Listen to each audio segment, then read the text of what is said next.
दोस्तों कैसे हैं आप सब। डॉक्टर हरि सिंह और यूनिवर्सिटी की पीजी कोर्सेज़ की कट ऑफ रैंक भी आ चुकी है और पीजी कोर्सेज़ की सीट अलॉटमेंट लिस्ट भी आ चुकी है। आप देख सकते हैं कि आपको सीट अलॉट हुई है या नहीं हुई है। तो फिर इसके बाद जो भी है प्रोसीजर अपन करेंगे। और यूजी वाले क्वेश्चन पूछ रहे हैं कि यूजी की मेरिट लिस्ट कब आएगी, तो साइट पर कुछ देर में अपलोड हो जाएगी और यूजी की मेरिट आ जाएगी। इसी साइट पर आप डाउनलोड कर लीजिए। ऑफिशियल साइट आपको पता है dhsgsu.ac.in है। तो अब हम लोग डाउनलोड कर लेते हैं सबसे पहले पीजी कोर्सेज़ की सीट अलॉटमेंट लिस्ट।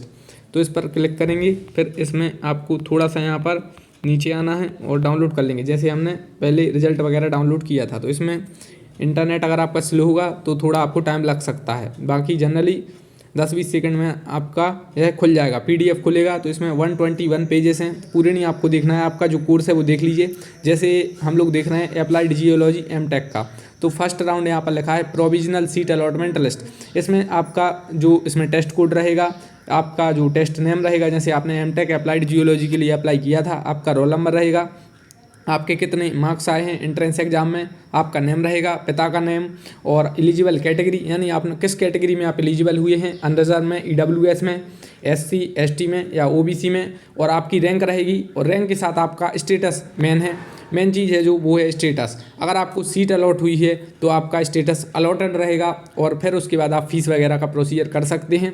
और आपकी अलॉटेड के बाद आपकी कैटेगरी रहेगी कि किस कैटेगरी में आपने मतलब अप्लाई किया था या आपको अलॉट हुई। तो जैसे अनरिजर्व में अलॉटेड कैटेगरी अलग रहेगी, तो एलिजिबल कैटेगरी यानी जिसमें आपने अप्लाई किया था, अलॉटेड कैटेगरी यानी आपको किस कैटेगरी में सीट अलॉट हुई है। तो अनरिजर्व में जैसे हुई है तो अनरिजर्व लिखा रहेगा। तो ये आप डाउनलोड कर सकते हैं, आप किसी भी कोर्स का डाउनलोड कर सकते हैं। जैसे हम लोग और आगे के कोई कोर्स के देखते हैं, तो यह पीजी वालों के लिए है। यूजी वालों की अभी मेरिट लिस्ट आज आ जाएगी, अभी साइट पर थोड़ी देर में अपलोड हो जाएगी। तो आप कोई और कोर्स देख लीजिए यहाँ पर, जैसे ये बिजनेस मैनेजमेंट यानी एमबीए में आप अपना देखिए। यहाँ पर टेस्ट कोड एमबीए का क्या है 207 है। बिजनेस मैनेजमेंट एमबीए, फिर आपका यहाँ रोल नंबर रहेगा, फिर इसके अलावा रोल नंबर के अलावा आपका यहाँ पर नेम भी रहेगा, और आपको सीट अलॉट हुई है या नहीं हुई है ये भी रहेगा, और किस कैटेगरी में आपको सीट अलॉट हुई है। तो ये सब आप पीडीएफ में देख लीजिए।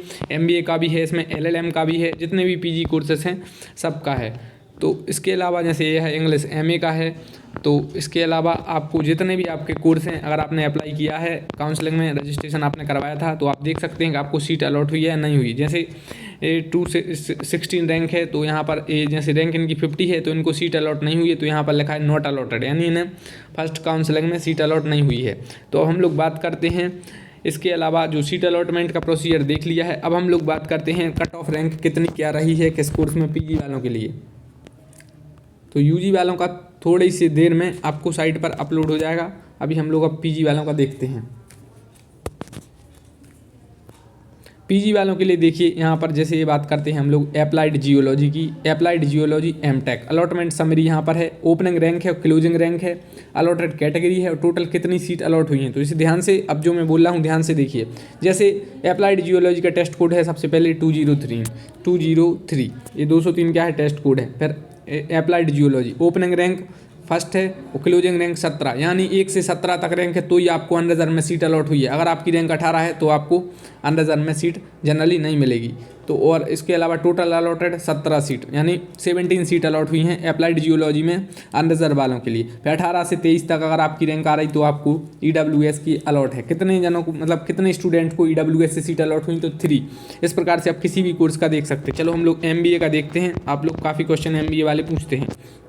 एमबीए में सबसे पहले आप देख लीजिए टेस्ट कोड क्या है 207 और टेस्ट नेम क्या है business management MBA. Opening rank, closing rank, allotted category और टोटल अलॉटेड। ओपनिंग रैंक का मतलब होता है जैसे ओपनिंग रैंक 1, अगर आप 1 से लेकर 25 तक आए हैं तो आपको अनरिजर्व में सीट अलॉट हुई है और टोटल 24 स्टूडेंट को अनरिजर्व में सीट अलॉटेड हुई है, यानी 24 जो स्टूडेंट हैं अनरिजर्व कैटेगरी से सीट अलॉट हुई है। इसके अलावा अगर आपकी रैंक 31 है तो आपको ओबीसी में सीट अलॉट हुई है। इसके अलावा आपकी जो रैंक है 28 से लेकर 46 तक आ रहे हैं। ओपनिंग रैंक 28 है ईडब्ल्यूएस की और क्लोजिंग रैंक है 46। 28 से आप 46 तक में आ रहे हैं तो आप ईडब्ल्यूएस में आपको सीट अलॉट हुई है और ईडब्ल्यूएस के 6 कैंडिडेट के लिए सीट अलॉट हुई है। जबकि ओबीसी वालों के लिए 27 से लेकर 67 रैंक तक 15 जो कैंडिडेट हैं इन्हें बिजनेस मैनेजमेंट में सीट अलॉट हुई है। यानी अगर आप 67 रैंक तक आ रहे हैं तो आपको ओबीसी में मतलब आपको MBA की सीट मिल जाएगी।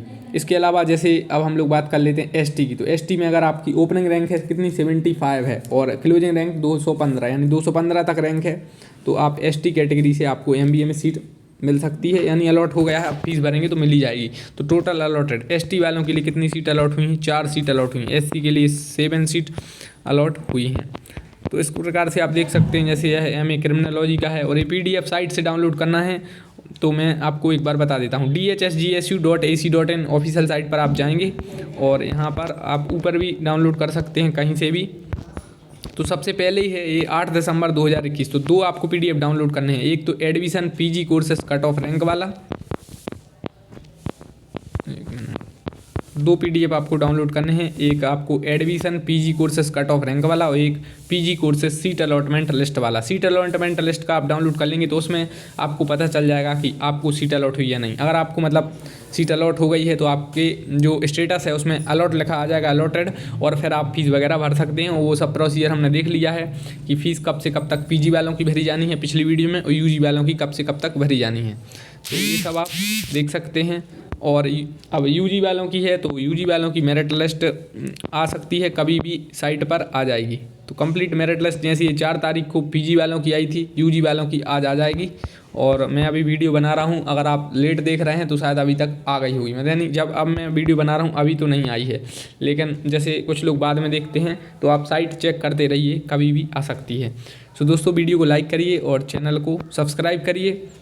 और एक बार और देख लेते हैं, आज है 8 दिसंबर 2021। आज PG कोर्सेज की सीट अलॉटमेंट लिस्ट आ चुकी है, यानी अगर आपने पोस्ट ग्रेजुएट कोर्स में अप्लाई किया है, MBA में, LLM में, MA में और कोई और मास्टर्स कोर्सेज में, MSc में, तो आपको पता चल जाएगा कि आपको यानी काउंसलिंग में सीट अलॉट हुई है कि नहीं हुई। अगर हो गई है तो फिर आपका फीस का प्रोसीजर चलेगा, और नहीं हुई है तो आपका सेकेंड काउंसलिंग अगर होगी तो उसमें जो भी है प्रोसीजर बाद में पता चलेगा सेकंड काउंसलिंग का क्या है। तो अभी आपको कुछ नहीं करना है, अगर सीट अलॉट हो गई है तो आप फीस वगैरह का प्रोसीजर स्टार्ट करिए, और नहीं हुई है तो फिर देखते हैं। इसके अलावा PG कोर्सेज की कट ऑफ रैंक भी आप देख सकते हैं कि कितनी कट ऑफ रैंक तक यानी आपका जो आपको सीट अलॉट हुई है, यानी कितनी अगर आपकी रैंक आई है तो आपको, जैसे कि अप्लाइड जियोलॉजी MTech में अगर आप 145 रैंक तक भी आ गए हैं, ST के हैं, तो आपको सीट मिल जाएगी। लेकिन अगर आप अनरिजर्व हैं तो आपको 1 से लेकर 17 तक रैंक वालों को ही मिली है, यानी आपकी 18 रैंक है तो आप अनरिजर्व से आपको सीट नहीं मिलेगी। तो इसी प्रकार से यहाँ पर आप देख सकते हैं, PDF डाउनलोड कर लीजिए, दोनों PDF आप डाउनलोड कर लीजिए, और कुछ भी डाउट हो तो आप कमेंट करिए। बाकी thanks for watching the video, thank you.